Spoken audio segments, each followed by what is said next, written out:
Right, ప్రస్తుతం నేను GHMC office దగ్గర ఉన్నాను. మరి కాసేపట్లో స్టాండింగ్ కమిటీ సమావేశం జరగబోతుంది. ఈరోజు ముఖ్యంగా బడ్జెట్ కూడా ప్రవేశపెట్టే అవకాశం అయితే కనిపిస్తుంది.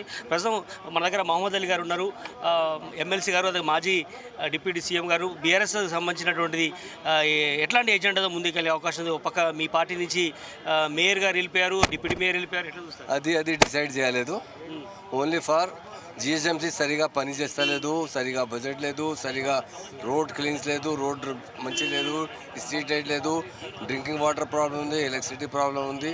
అది ప్రాబ్లంలో ప్రొటెస్ట్ చేస్తున్నారు. అంటే ఎట్లాంటి స్టాండ్తో నిన్న తలసాని గారితో కానీ బీఆర్ఎస్ వర్కింగ్ ప్రెసిడెంట్ కేటీఆర్తో కూడా సమావేశం అయ్యారు కార్పొరేటర్స్.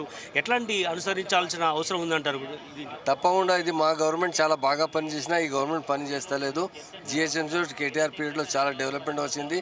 ఈ గవర్నమెంట్ వచ్చిన తర్వాత నియర్లీ 400 days కంప్లీట్ అయింది, 420 days కంప్లీట్ అయింది. ఏ ప్రామిస్ చేయలేదు. అది అప్పుడు గ్యారంటీ ఇచ్చిన 420 ప్రామిసెస్ చేశారు. ఏ ప్రామిస్ ఫుల్ఫిల్ చేయలేదు. మొత్తం మా ఈ పార్టీ ద్వారా ప్రొటెస్ట్ చేస్తున్నారు. అంటే ఈరోజు అవిశ్వాస తీర్మానం మీద కూడా చర్చ జరిగే అవకాశం ఉందంటే అది ఏం డిసైడ్ చేయలేదు. అది రైట్. ఈరోజు అవిశ్వాసానికి సంబంధించినటువంటి నిర్ణయం జరగకపోయినప్పటికీ కూడా ఈరోజు గలాట జరిగే అవకాశం అయితే చాలా క్లియర్ కట్గా కనబడుతుంది.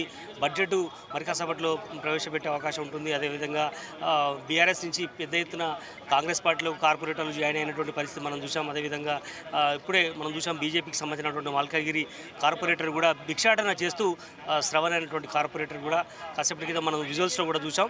మొత్తానికి ఇక్కడ మరి కాసేపట్లో జరిగేటువంటి జిహెచ్ఎంసీ స్టాండింగ్ కమిటీ సమావేశం కావచ్చు, దీనికి సంబంధించిన సమావేశంలో రసరసగా జరిగే అవకాశం అయితే కనిపిస్తుంది.